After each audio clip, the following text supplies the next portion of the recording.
చెప్పండన్న ఇప్పుడు మీరు 2 సంవత్సరాల నిరీక్షణ తర్వాత మీకైతే అపాయింట్మెంట్ లెటర్ అయితే అందింది. ఏ విధంగా అనిపిస్తుంది?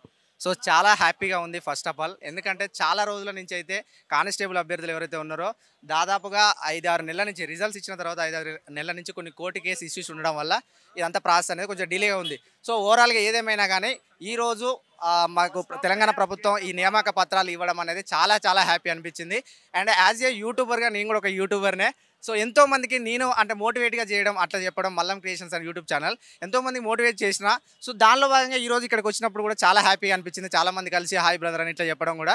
సో అందులో మెయిన్గా ఏంటంటే సీఎం గారితో ఎవరైతే నియామక పత్రాలు తీసుకున్నారో సో వాళ్ళందరికీ కూడా వాళ్ళ కుటుంబాలకు కానీ వాళ్ళకి కానీ అందరూ కూడా చాలా హ్యాపీ. అండ్ ఎస్పెషల్లీ ఏంటంటే ఇది ఒక 15,000తో అంటే ఇక్కడ వీళ్ళతో కాకుండా ఈ కమ్యూనిటీతో కాకుండా దాదాపుగా ఒక 60,000 అంటే 15x4 అట్లా వేసుకున్నా కూడా ఒక 60,000 మందికి వాళ్ళ కుటుంబ సభ్యులకు కానీ వాళ్ళకి కానీ చాలా చాలా హ్యాపీగా ఉంటుంది నాకు తెలిసి. సో ఎనీవే ఇది మాత్రం ఓవరాల్గా సో మెయిన్గా నేను అంటే ఈ జాబ్ ద్వారా చెప్పుకోవాల్సింది ఏంటి అంటే ఫస్ట్ ఆఫ్ ఆల్ మా పేరెంట్స్ అండి. మా పేరెంట్స్కి అయితే స్పెషల్ థ్యాంక్స్ చెప్పుకుంటున్నా. ఎందుకంటే వాళ్ళు ఎంతో కష్టపడి చిన్నప్పటి నుంచి పెంచి ఇట్లా చేసి తర్వాత ఈ స్టేజ్కి తీసుకురావడానికి కారణం మా పేరెంట్స్, మా నాన్న కానీ మా మమ్మీ కానీ వాళ్ళ కష్టమే ఈరోజు ఫలితంగా నేను వాళ్ళకైతే ఈ గిఫ్ట్ అయితే ఇవ్వబోతున్నా. సో ఓవరాల్గా వాళ్ళు హ్యాపీ అయితే నేనే హ్యాపీ అయితే వాళ్ళు హ్యాపీ అన్నట్టుగా ఉన్నది. సో ఏదేమైనా కూడా ఈ 15,000 కానిస్టేబుల్కి సంబంధించి నియామక పత్రాలు ఈరోజు ఇవ్వడం అనేది సో చాలా సీఎం గారికి అయితే స్పెషల్ థ్యాంక్స్ చెప్పుకుంటున్నాం అండి. మీరు ఒక యూట్యూబర్ అని చెప్తా ఉన్నారు. ఇంకోటి ఏంటంటే ఇప్పుడు వచ్చే నెక్స్ట్ పోలీసు దారులకు రావాలనుకునే వాళ్ళకి కానీ లేకుంటే ఇప్పుడు జియో నెంబర్ 46 వాళ్ళకి కొంతమంది వెనుకకు పోయిన వాళ్ళకి కానీ చెప్పదలుచుకుంటే ఏం చెప్పాలి? సో నేను ఏమంటున్నా అంటే ఒక్కసారి మనం ప్రయత్నించినప్పుడు అది పోయిందనుకోండి, అంటే ఎగ్జాంపుల్గా ఏదో చిన్న చిన్న మ్యాటర్స్ ఏవో ఉంటే అది పోయిందనుకోండి. సో ఎప్పుడు కూడా మీరు నిరీక్షణగా ఇట్లా నాకు ఇప్పుడే జాబ్ రాలేదు మళ్ళీ నెక్స్ట్ టైం రాదు అని కూడా ఎవరు కూడా టెన్షన్ పడాల్సిన పని అయితే లేదు.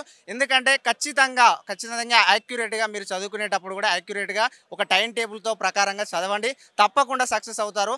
ఎవరికి కూడా సక్సెస్ అనేది ఈజీగా రాదండి. అది ఎంతో బ్యాక్గ్రౌండ్ ఎంతో చేసి ఉంటే మాత్రమే ఈరోజు ఇక్కడికి వచ్చి అందరూ కూడా నియామక పత్రాలు అనేది తీసుకుంటూ ఉంటారు. సో ఏదేమైనా కూడా మీరు చదివే విధానంలో కూడా ఏంటంటే ఒక సిన్సియారిటీ మెయింటైన్ చేస్తూ తప్పకుండా నెక్స్ట్ నోటిఫికేషన్ ప్రిపేర్ కాండి. ఇక కొంచెం తక్కువ మార్కులు వచ్చిన వాళ్ళు కానీ ఎవరైనా కూడా మీరు అధైర్యపడకుండా తప్పకుండా నెక్స్ట్ నోటిఫికేషన్ ప్రిపేర్ కాండి. నెక్స్ట్ ఇప్పుడు 2 లక్షల ఉద్యోగాలను కూడా సీఎం గారు కూడా చెప్పడం జరిగింది కాబట్టి సో త్వరలోనే నోటిఫికేషన్ సంబంధించి కూడా రావచ్చు.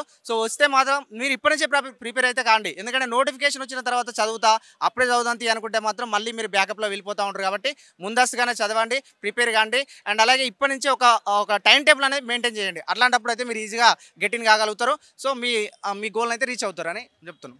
ఇప్పుడైతే చూసుకున్నట్లయితే మీకైతే ఆఫర్ లెటర్ అయితే వచ్చింది. ఇంకా మీరు ఏ విధంగా స్ట్రగుల్ చేశారు, లేకుంటే ఏ విధంగా చదివారు, ఏ విధంగా ప్రాక్టీస్ చేశారు?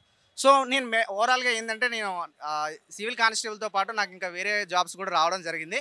సో ఏదేమైనా కూడా ఒక 1 or 2 years మినిమం ఒక 2 years 1 year బ్యాకప్లో కష్టపడి చదివితే మాత్రమే అంత ఈజీగా కూడా గవర్నమెంట్ జాబ్ అవడం అనేది కష్టమే ఉంటుంది. కాకపోతే దాన్ని క్రాక్ చేయాలంటే దాని బ్యాకప్లో ఎంతో కష్టపడాలి. అందరూ కూడా కష్టపడండి. కొత్త వాళ్ళు నాకు రాదు కదా, నేను కూడా మొదటి ప్రయత్నంలోనే సాధించడం జరిగింది. సో కాబట్టి మీరు కూడా ఎవరు కూడా అధైర్యపడొద్దు, నాకు ఫస్ట్ అటెంప్ట్లో వస్తుందా జాబ్ అని కూడా ఎవరు అనుకోవద్దు. తప్పకుండా మీరు సాధిస్తారు. సో సాధించాలని కూడా కోరుకుంటున్నా. ఇంకా దానికి సంబంధించి బుక్స్ సంబంధించి కానీ ఇవన్నీ కూడా మీరు ఆన్లైన్లో కానీ ఎక్కడ కానీ కోచింగ్ సెంటర్లో ఎవరైనా కొత్త వాళ్ళు ఉంటే మాత్రం తప్పకుండా కోచింగ్ తీసుకునే ప్రయత్నం చేయండి. ఎందుకంటే కొత్త వాళ్ళు అంత ఈజీగా క్రాక్ చేయడం అనేది కొంచెం ప్రాబ్లంగా ఉంటుంది. కాబట్టి కోచింగ్ కానీ ఏదైనా ప్రిపరేషన్లో అట్లా ఆ విధంగా తీసుకోండి.